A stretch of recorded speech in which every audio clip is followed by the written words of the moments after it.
Perfeito.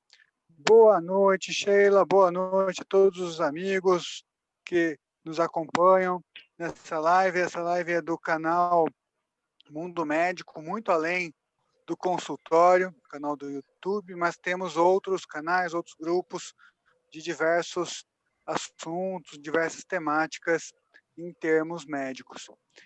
E hoje nós temos o privilégio de receber a Sheila. A Sheila, ela é chefe da... ela é... Deixa eu pegar aqui a minha colinha. Ela é chefe do Núcleo de Engenharia Clínica do Hospital de Base do Distrito Federal. Já teve outras experiências com o hospital, é engenheira biomédica e tem uma larga experiência, tanto acadêmica como profissional. E não vou me delongar, uma pessoa de ouro, tanto em diversos, todos os setores da vida. E não vou me delongar, vou passar direto para ela. Nós vamos ter 20 minutos de fala dela.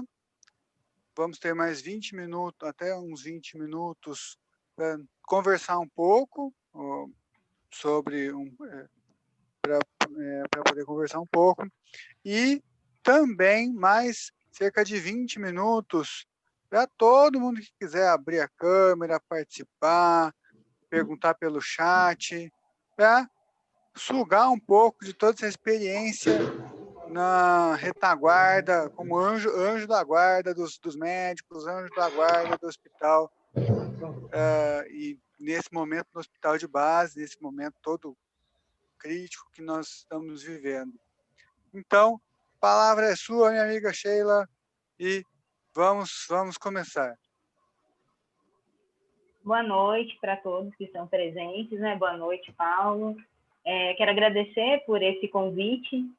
Quero dizer que é um privilégio também estar aqui com vocês, né? E poder falar sobre essa profissão que é tão pouco divulgada no nosso país ainda, mas realmente tão importante, né? Se tornou tão importante ao longo dos anos aí. E que seja realmente um bate-papo, né, gostoso aí, que todos possam participar no final, porque a gente está aqui para isso também, né? Para tirar dúvidas, esclarecer, né, conceitos, né, pré-conceitos, que a gente sabe que existem muitos. Então, eu creio que vai ser um bate-papo muito gostoso mesmo. É muito bom falar do que a gente faz, né? Eu gosto muito da minha profissão. Foi uma profissão que eu escolhi muito consciente. Eu sempre trabalhei na área hospitalar. Antes de ser engenheira biomédica, eu trabalhei como técnica de patologia clínica. E dentro de um hospital também, sempre trabalhei em laboratórios dentro de hospitais. E lá começou o meu interesse pela área, né? Eu via os equipamentos quebrando, enfim, os engenheiros sendo solicitados para as manutenções, e foi despertando meu interesse, e eu acabei indo para a área, bem consciente do que eu queria, e sabia mais ou menos já do que se tratava. E não me arrependo, né? Gosto muito do que eu faço. Eu vou falar um pouquinho para vocês do que é a engenharia clínica, só para a gente definir, né, conceitos. Engenharia clínica, ela é uma área multidisciplinar, é uma área que está atuando aí entre a área de engenharia mesmo e a área médica. A engenharia clínica tem que fazer essa interface porque é uma área técnica, é uma área de engenharia que atua dentro de hospitais. E hospitais trabalham com vidas. Então, o profissional ele tem que ser um profissional bem articulado, assim como ele tem que saber conversar tecnicamente com um engenheiro da área que desenvolveu aquele equipamento, ele tem também que saber conversar com o médico, que não entende de engenharia clínica, que entende do paciente, que entende de biologia, de fisiologia, enfim. A gente precisa, no dia a dia, ter esse jogo de cintura, além de tratar toda a problemática do dia a dia com os gestores dos hospitais, que na sua grande maioria também são médicos e administradores. Então, é uma área bem interessante que faz essa interface entre todas as áreas aí dentro de um hospital. O dia a dia é bem intenso, né? A gente pode imaginar como é esse dia a dia. Deixa eu ver, tem algumas pessoas aqui que eu conheço que trabalham comigo, estão aqui e, né, não me deixam mentir nesse sentido. É muito intenso é muito intensa a rotina de um engenheiro clínico, da equipe de engenharia clínica, né? Um engenheiro clínico, ele não trabalha sozinho, ele precisa ter uma equipe técnica, uma equipe administrativa, porque trabalha tecnicamente, atuando aí no operacional, e também faz a gestão. Bom, para a gente entender um pouquinho como começou a engenharia clínica aqui no Brasil, né, eu vou me ater à engenharia clínica aqui no Brasil, que é muito semelhante também como começou a engenharia clínica nos outros países, né? Sem dúvida, os Estados Unidos foi um grande precursor aí da engenharia clínica, mas existem outros países também que são bem avançados, principalmente na Ásia, tem países que têm uma engenharia clínica extremamente eficiente e até serve de base para nós aqui no Brasil. A engenharia clínica no Brasil, ela advém, né, da engenharia biomédica, e ela começou em São Paulo, com um grupo de pesquisas da Unicamp, que fazia pesquisas em duas vertentes, né? Eles trabalhavam com o sistema cardiovascular e o sistema de neurofisiologia. Então, surgiu um grupo de pesquisa na Unicamp, se eu não me engano, em 1982, que começou a desenvolver trabalhos na área de engenharia biomédica. E, na ocasião, tinha um aluno que foi convidado para fazer um doutorado no MIT, né, no Instituto de Tecnologia de Massachusetts, e ele foi, né, aproveitou a oportunidade, e quando ele retornou, ele encontrou um professor que se chamava professor Kalil. Eu acho importante estar citando o nome para vocês, porque realmente são as pessoas que fizeram a história da engenharia biomédica e, posteriormente, da engenharia clínica no Brasil. E ele, quando ele retornou para a Unicamp, ele encontrou o professor Kalil, recém-chegado da Inglaterra, e logo ele foi convidado para trabalhar no grupo de pesquisa desse professor, né, que era o professor Kalil, que tinha montado, na época, um grupo de engenharia clínica. Por quê? É muito curioso isso. A Unicamp, na época, tinha atuado em algumas policlínicas no estado de São Paulo, e a Secretaria do Estado tinha comprado alguns equipamentos, né, importados, eram equipamentos importados, os quais eles não conseguiram montar e estavam lá encostados e, enfim, ninguém sabia do que se tratava, estavam em caixas fechadas, era um grande elefante branco aí nas policlínicas, né, na época que eles estavam construindo as policlínicas. E aí ele aguçou a curiosidade dele, ele montou esse grupo de engenharia clínica para tentar solucionar esse problema. Não só ele, né?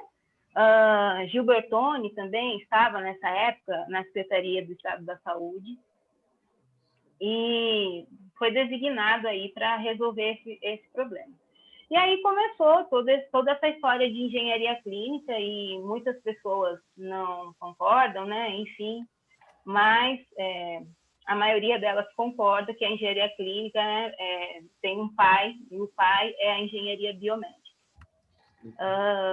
E aí, nessa época, só existia mestrado em engenharia biomédica, E, posteriormente, surgiu o doutorado, e aí se expandiu para outras universidades, e envolveram outros pesquisadores, e uma dessas universidades é a universidade na qual eu me formei, que é a Universidade do Vale do Paraíba, que ficou conhecida como referência em diagnóstico a laser no nosso país, né?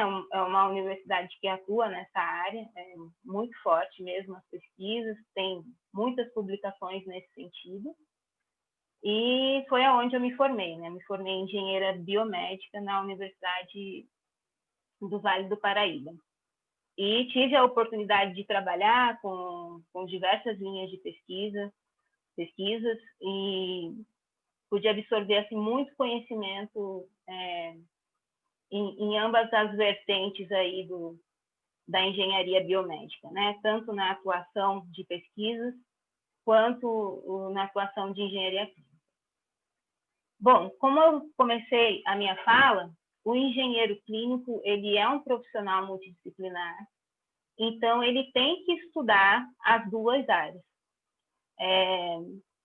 É uma profissão que requer também muita dedicação mesmo, porque precisa realmente ter esse feeling para o estudo, ele precisa entender tanto da fisiologia, quanto da anatomia, quanto da eletrofisiologia, ele precisa entender como funciona o corpo humano, como funciona tudo, né? Todas as reações químicas que existem no nosso corpo, né? Estou falando numa linguagem bem simples para a gente entender, não sei se tem pessoas que não são da área, mas para que ele projete um equipamento que vá fazer a função de um órgão dentro do corpo humano, ele precisa entender como funciona aquele órgão. Então, é uma área assim que encanta, né, quem gosta aí de áreas multidisciplinares, porque realmente te instiga a estudar, enfim, todos os âmbitos aí da problemática, né, que envolve equipamentos médicos. Falando um pouquinho de gestão agora, vamos entrar um pouquinho efetivamente no dia a dia, na atuação do engenheiro clínico dentro de um hospital, que é o foco da nossa live, né? Engenharia clínica e a gestão hospitalar. O engenheiro clínico, definitivamente, ele não faz só gestão hospitalar, né? Como eu falei, ele atua no operacional e, por isso, precisa ter conhecimento em todas as áreas, né? Ele precisa entender o que o médico está querendo, ele precisa entender que tipo de equipamento vai atender ao médico ali que precisa estar solicitando aquele equipamento. Ele precisa entender que ele precisa reduzir custos dentro de um hospital, né? Sobretudo, enfim, né? Hospitais privados prezam muito por isso, né? Tem que ter uma gestão eficiente que traga um custo-benefício. Nos hospitais públicos também, mas isso é muito cobrado nos hospitais particulares, obviamente, porque, né, tem toda a questão do lucro que eles precisam ter, é um negócio também.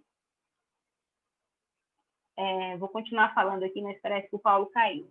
Enfim, daqui a pouco ele volta. Voltou. Isso, pode continuar. Deu uma interferênciazinha aí, Paulo? Isso, certo, vou continuar aqui então. Então, como eu estava dizendo, a atuação do engenheiro clínico dentro de um hospital não é só gestão, né? Precisa entender de diversos fatores aí. E precisa, de fato, efetivamente, fazer uma gestão eficiente. A engenharia clínica, a dinâmica dela, basicamente, se resume em cuidar dos equipamentos desde que o médico faz o pedido, desde quando o médico faz o pedido, solicita a compra daquele equipamento, até passando pela viabilidade de mercado para que aquele equipamento seja adquirido, a compra efetiva daquele equipamento passa pela engenharia clínica. A decisão de compra do equipamento, ela é da diretoria administrativa. Porém, quem vai dar o feedback para eles de que aquele equipamento vai ser eficiente ou não é a engenharia clínica, através de um relatório técnico assegurando que aquele equipamento vai ter a efetividade para o qual, né, está sendo requisitado naquele momento.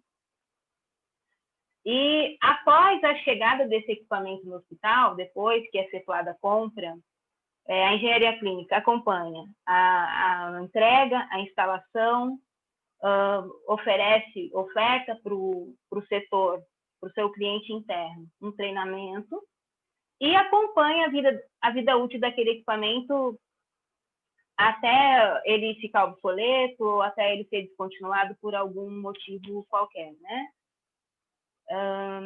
E isso não é tão simples assim, né? Esse meio que é esse histórico do equipamento que a gente vai formando ao longo dos anos, requer muitas documentações, né, que são pautadas em normas, né, normativas da Anvisa, RDCs, ABNT.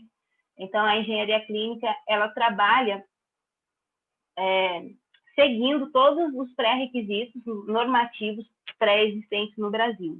E aqui no Brasil, eu posso assegurar para vocês que é extremamente burocrático para você manter um equipamento dentro de um hospital. Não é simples, não é fácil, a fiscalização, ela existe, ela é real. Então, a gente precisa realmente manter todos os equipamentos com todos os seus certificados de calibração, testes de segurança elétrica, validações quando são necessárias, a fim de assegurar que aquele equipamento não vai causar nenhum dano ao paciente. A engenharia clínica trabalha com foco no paciente, e isso em todos os hospitais do Brasil, né? A engenharia clínica não faz manutenção, a engenharia clínica só manutenção. A engenharia clínica faz gestão de equipamentos, com a finalidade de garantir a segurança do paciente.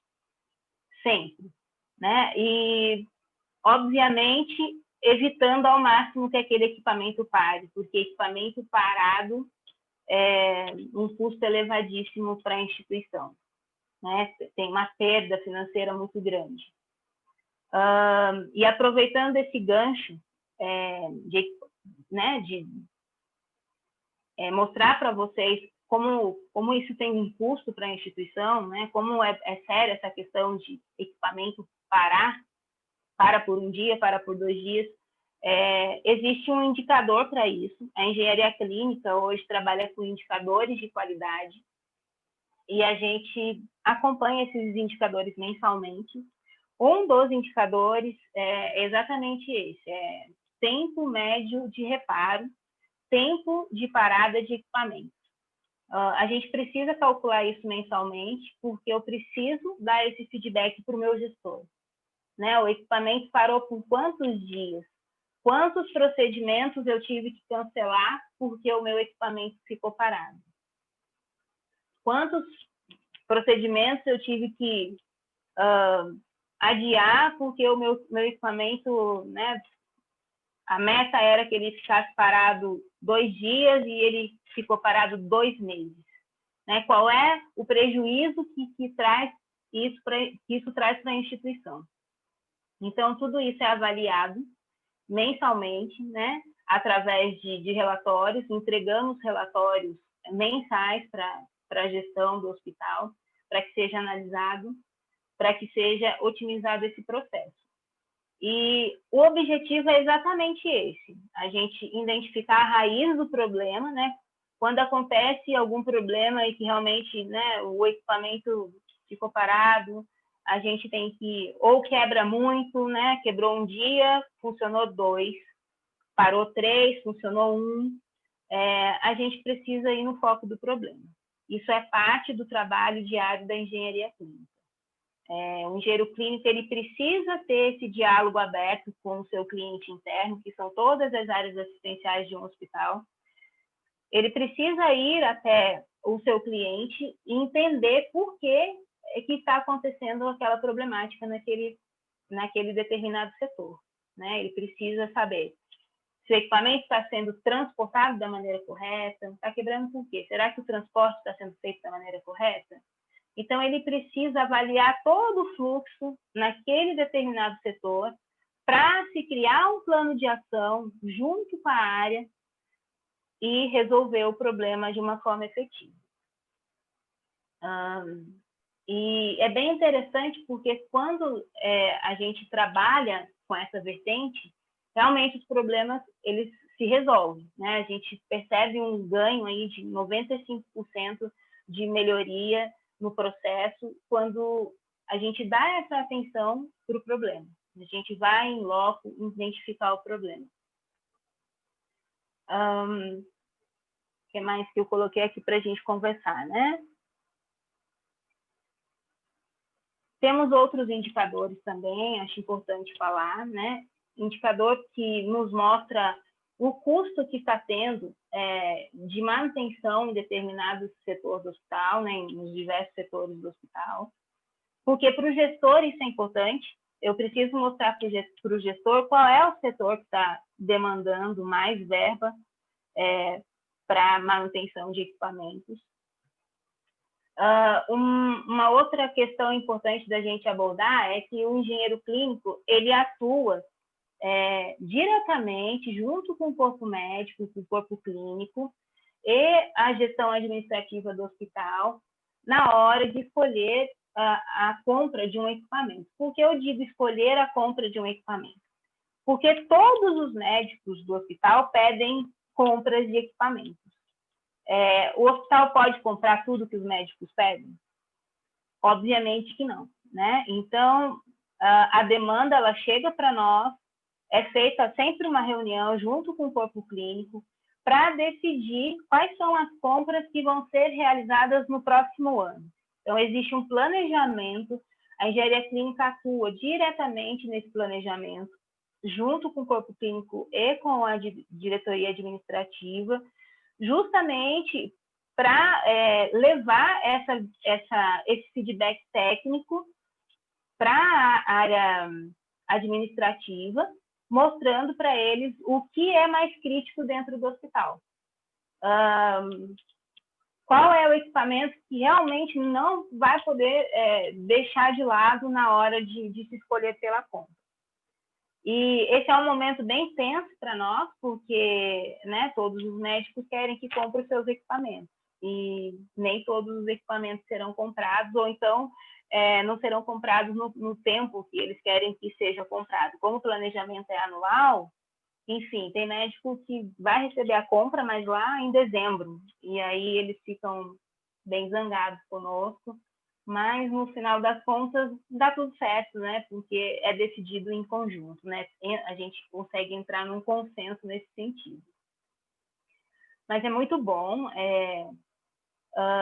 ter a oportunidade de estar trabalhando, né, com essas 3 vertentes aí, e estar no meio de tudo, fazendo a gestão de equipamentos dentro de um hospital.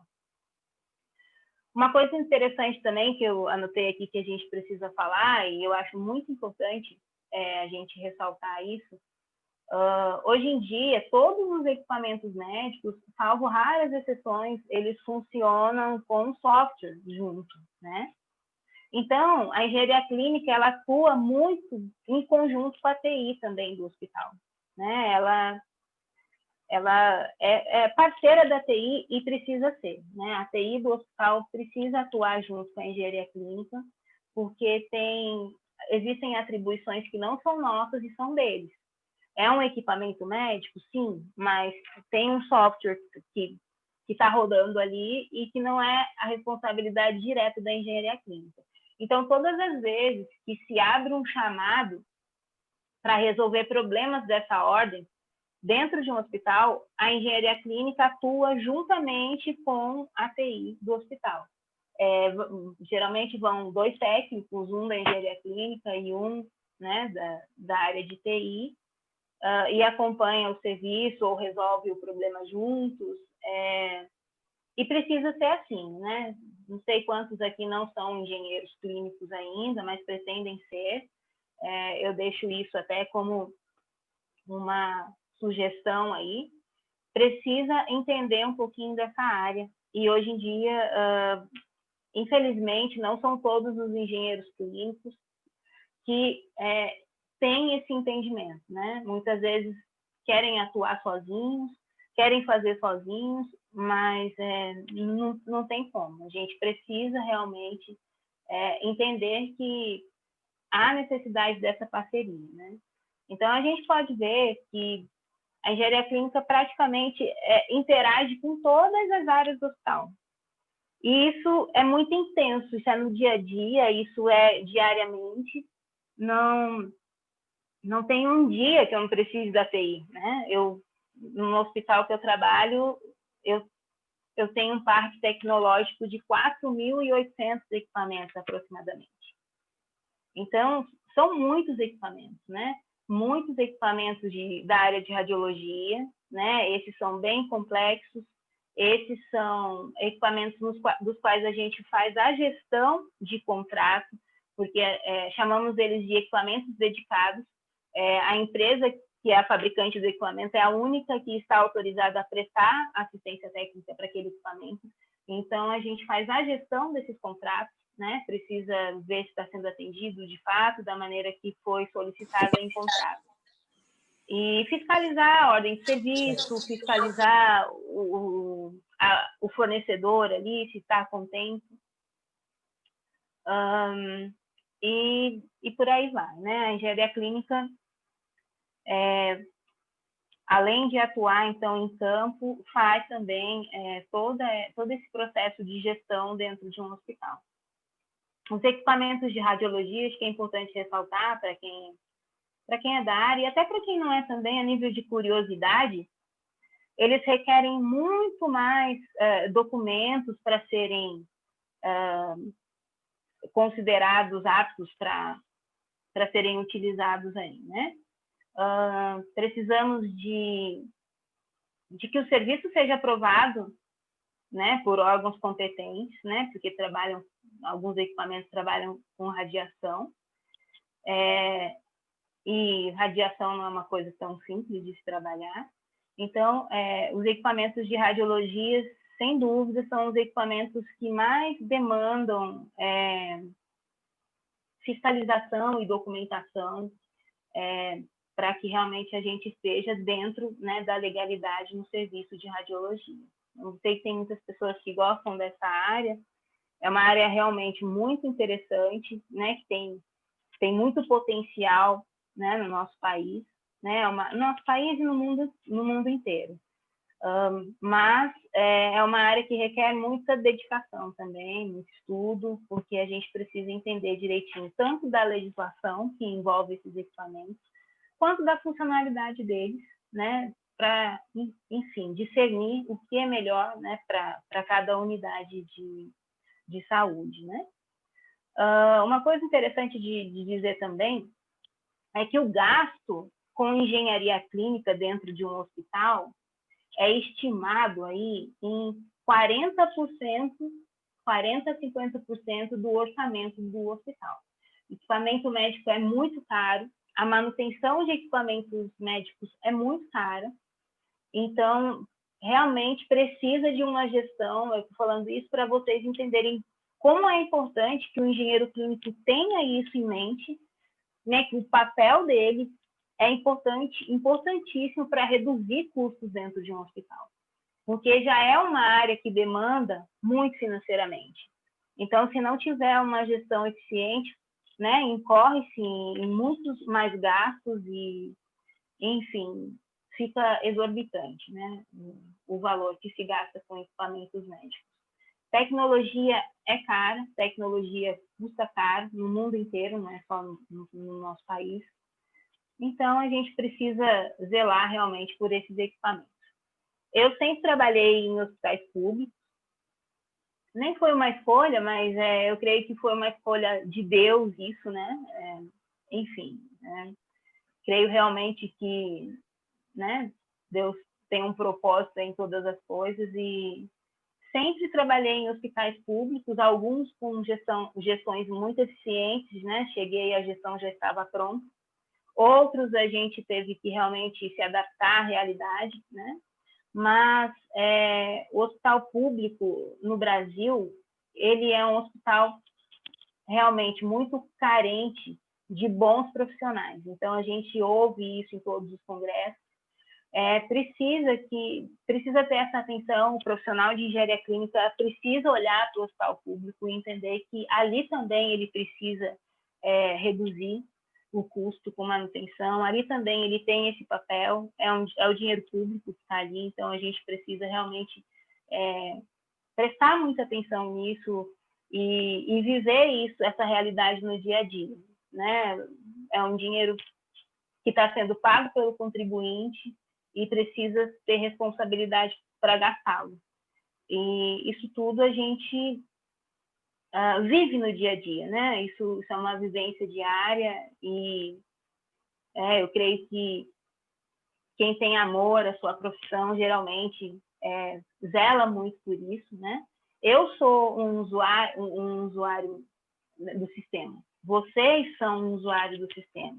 Por mais que vocês tenham convênios médicos, todos nós somos usuários do Sistema Único de Saúde, né? Você toma sua vacina no SUS, né? O SUS acompanha a sua vida desde que você nasce.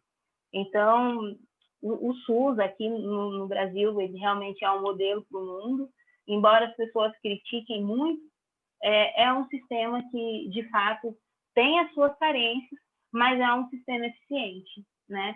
É um sistema que funciona, né? Um custo muito elevado, um custo também que se paga com hospitais particulares. Os hospitais particulares precisam existir para que o SUS exista. O SUS não consegue absorver toda a demanda, então precisa também existir os hospitais particulares. E essa é uma questão bem delicada, que requer estudos profundos, mais aprofundados, mas a gente sabe que as estatísticas nos mostram isso, né? Então, assim, ambos os serviços são importantes, né? Tanto o hospital privado é muito importante, então o profissional que atua lá, ele tem que entender a importância dele dentro da sociedade, quanto o profissional que atua no Sistema Único de Saúde também tem que entender, né, a importância dele dentro do Sistema Único de Saúde, no que diz respeito a fazer uma gestão eficiente, né? Seja lá em qual área for, né? A gente está falando de engenharia clínica, mas qualquer gestor hospitalar precisa ter essa consciência. Eu não sei quanto tempo eu falei, mas eu acho que basicamente era isso que eu queria passar para vocês. E, enfim, Paulo, se você tiver alguma consideração a fazer, fique à vontade.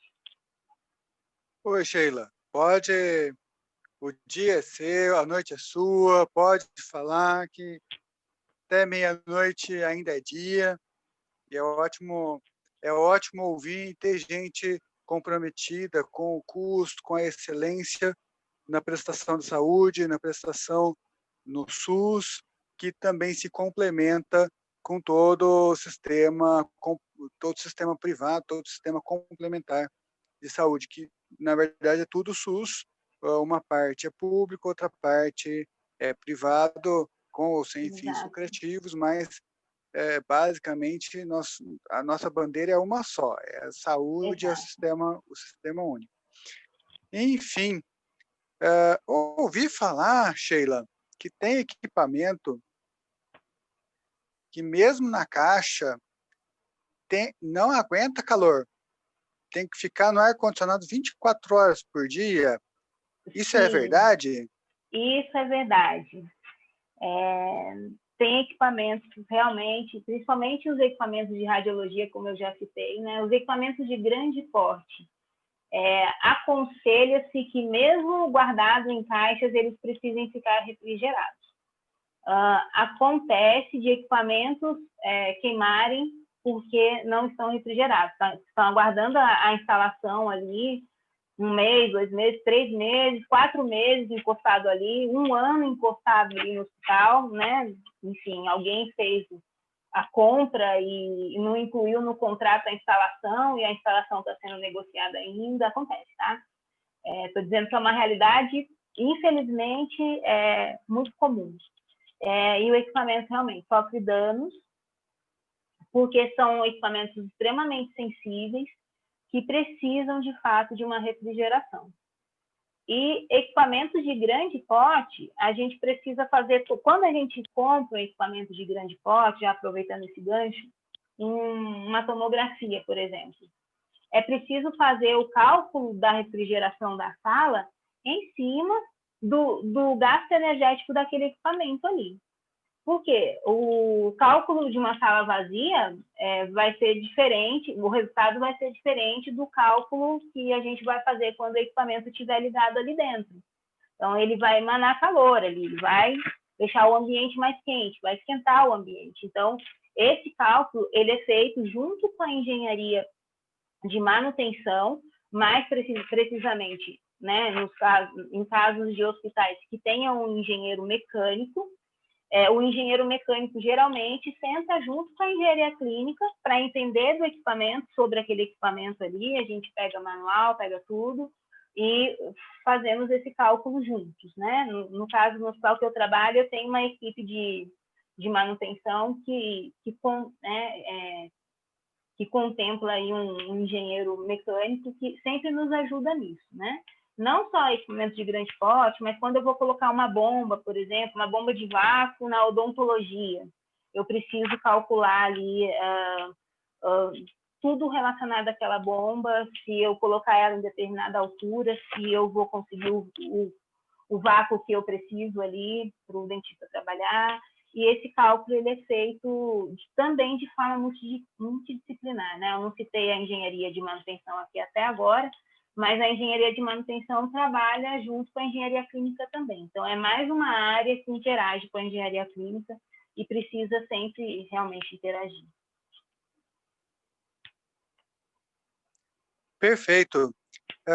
Tem algum equipamento, assim, sem nem citar marca, nem nada, mas tem algum equipamento que é aquele sonho de consumo, de colocar no orçamento, tipo, esse ano ou ano que vem, ou um ano ou outro eu vou conseguir colocar no hospital? Tem algum que seja o sonho de consumo? Olha, para você que vai ter um futuro médico, eu já vou dizer, tá? Você vai entender essa realidade. Médico, hoje em dia, eles não vivem sem tomografia. Então, um hospital que não tem uma tomografia é crítico, né? Precisa ter pelo menos uma tomografia, né? O médico, hoje em dia, ele realmente quebra a tomografia, eles surtam, eles ficam loucos, assim, porque realmente eles são muito dependentes. E eu não digo nem porque não são competentes tecnicamente, não, mas é porque realmente é um exame que dá um feedback, uma clareza para o médico muito grande, uma segurança muito grande na hora dele diagnosticar o paciente dele. Então, a gente entende, né, no hospital que eu trabalho, graças a Deus tem duas, mas, enfim, atende o Distrito Federal todinho, né, poderia ter 3 para mim, porque às vezes param as duas ao mesmo tempo, isso já aconteceu. Mas, enfim, estou feliz porque lá pelo menos já tem 2, estamos em vistas de comprar mais uma. Mas realmente a tomografia é um equipamento que, se não tem no hospital, eles lutam muito para comprar. Pode ser até um hospital, né? Não precisa nem ser um hospital de grande porte, tão grande porte assim, mas para eles é fundamental hoje em dia. Perfeito. Eu vou fazer um último comentário, mas eu vou abrir em seguida.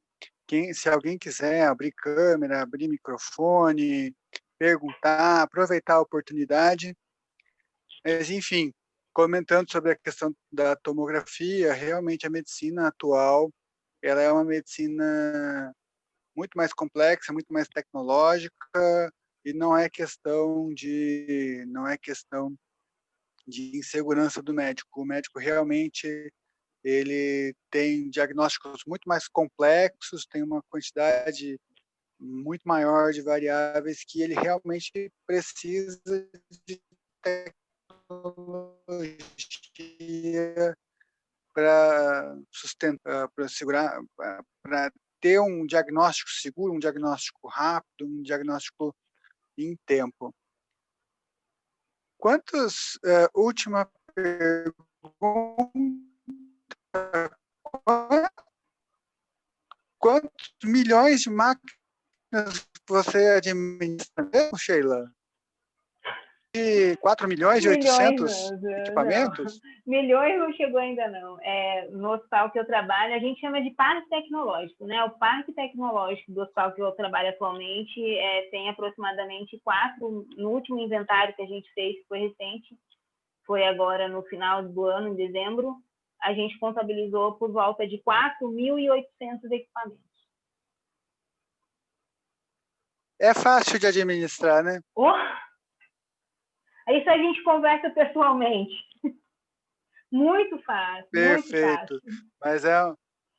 Mas realmente... São 4.800 certificados de calibração que eu preciso renovar, uns a cada 1 ano, outros a cada 6 meses.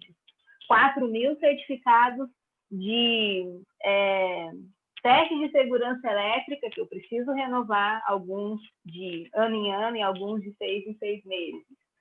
Então, por aí vai. Só para vocês terem noção, né, do dia a dia, né, da gama de trabalho que a gente tem, realmente é muito grande. Com certeza. São os anjos da retaguarda do atendimento hospitalar, e certamente fazem toda a diferença para que se possa dar um bom atendimento, um atendimento em tempo. Paulo, deixa eu só falar uma coisa, acho que é importante também, principalmente porque eu sei que tem pessoas aqui que estão interessadas na área. A engenharia clínica, ela atua muito nos eventos adversos que acontecem no hospital, né? Porque, assim, por vezes acontece algum dano ao paciente que eles atribuem aos equipamentos médicos. Então, essa é uma parte muito importante do nosso trabalho também.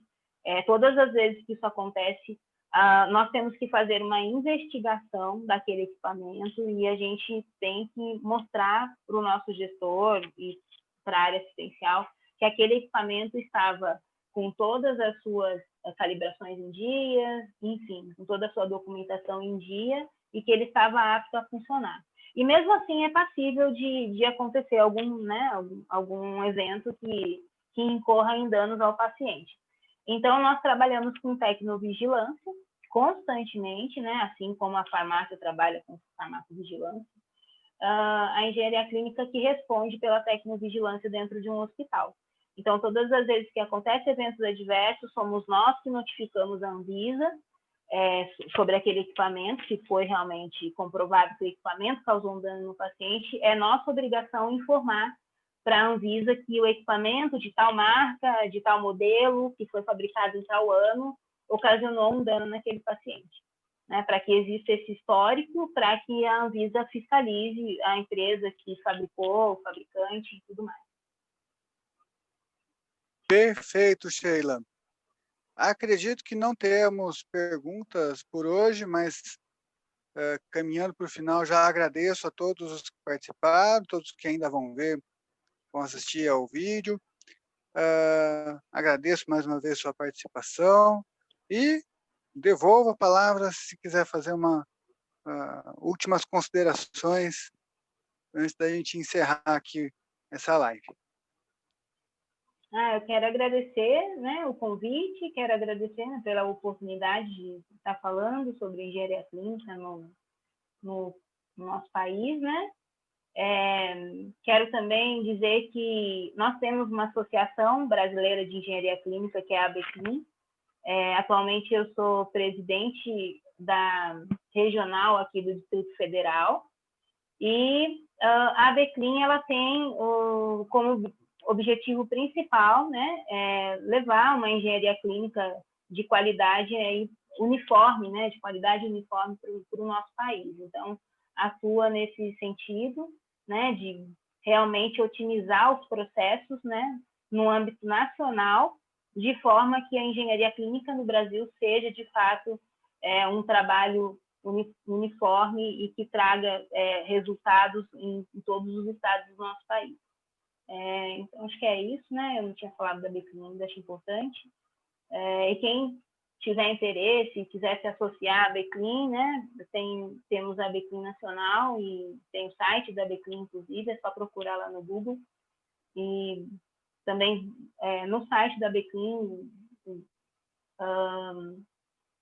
vai ter, a pessoa que se interessar vai ter a oportunidade de conhecer melhor o trabalho e todos os benefícios, né, que tem um associado da Beclean. Perfeito. Então, é isso por hoje. Opa, chegou uma pergunta. A Jennifer agradece pelo convite. Ela é uma engenheira biomédica da Colômbia. Então, muchísimas maravilha. gracias, Jennifer.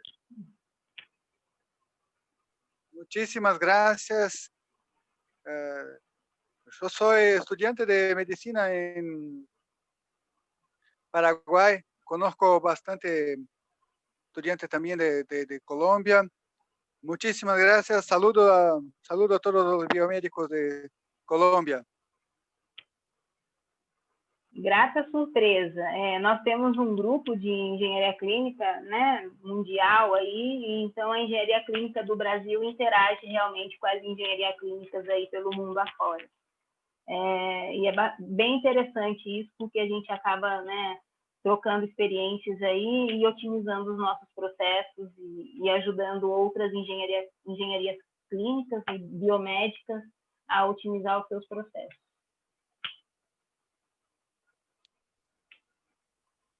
Perfeito. Então, acho que não tem mais perguntas. Então, boa noite a todos e a todas. Buenas noches a todos. E com isso, nos despedimos. Muito obrigado e até a próxima. Amanhã o canal vai ter uma outra live, mas é um outro perfil. Amanhã nós vamos discutir com um casal muito querido de psicólogos, um filme chamado Cartas para Tommy, um filme argentino baseado num caso real. Enfim, tem a sinopse, é um filme que tem no Netflix. Enfim, quem quiser já sinta-se convidado para amanhã também, mesmo horário. Tá bom?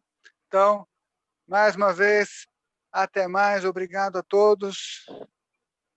E com isso, vou encerrando aqui.